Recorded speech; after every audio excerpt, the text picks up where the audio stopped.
Saturday of the 10th week of Ordinary Time. Keeping our word. Loyalty and fidelity to commitments.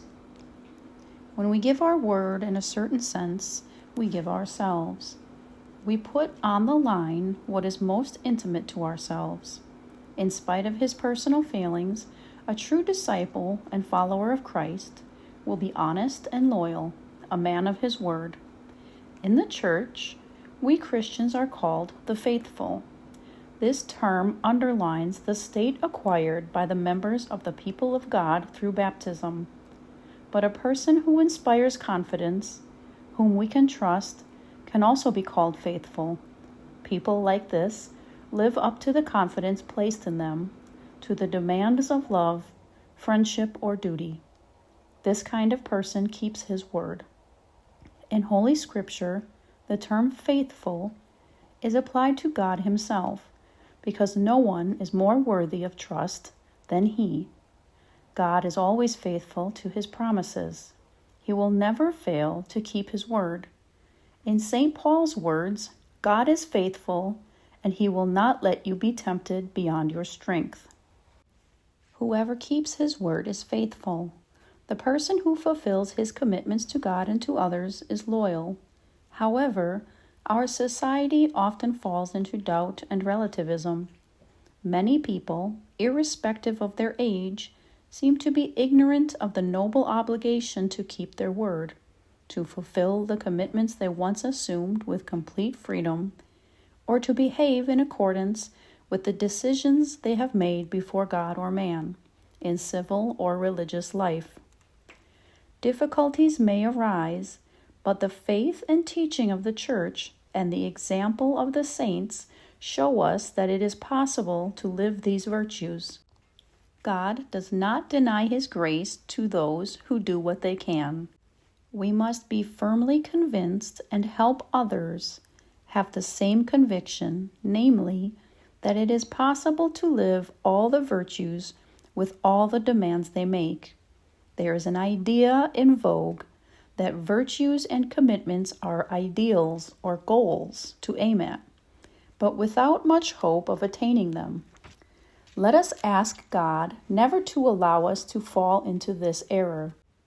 A Christian who is loyal will not cave in when upright moral behavior imposes or seems to impose serious difficulties. We should ask God for an upright conscience.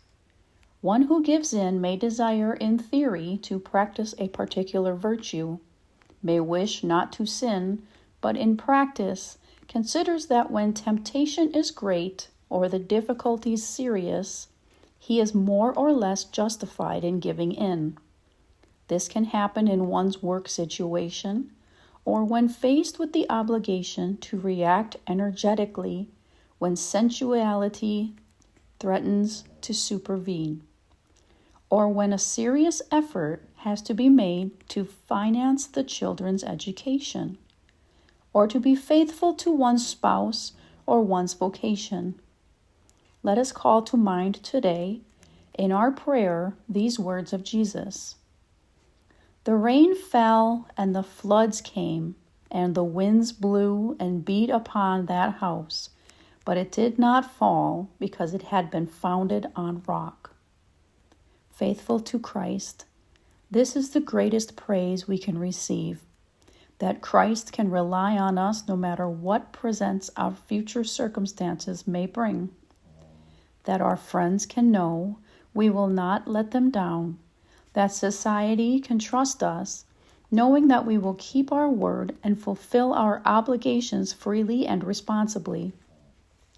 When making a night journey by train, have you never thought how the lives of hundreds of persons are in the hands of the driver and the signalman, who, in spite of hunger and thirst, must stay at their post? The life of a whole country, the life of the world, depends on the fidelity of men in fulfilling their duties at work and in society, in their adhering to their contracts and being faithful to their word. And all this without having to call upon God as a witness, but simply as upright and loyal persons. Let what you say be simply yes or no.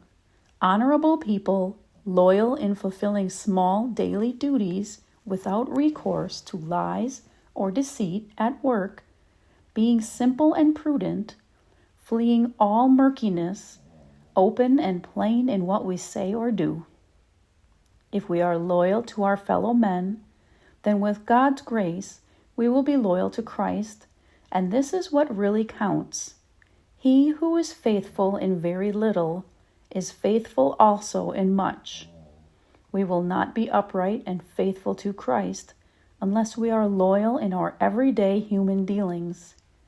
How pleasant is it when a friend comes to us in the midst of some difficulty and says, "You can count on me." So too, in our prayer today, with simplicity and an awareness of our weakness, we approach God and say, "Lord, you can count on me." We can use the same words as an aspiration right throughout the day. Let us ask the Blessed Virgin Mary, who is also Virgin most faithful, to help us to be loyal and faithful each and every day in fulfilling our obligations and duties.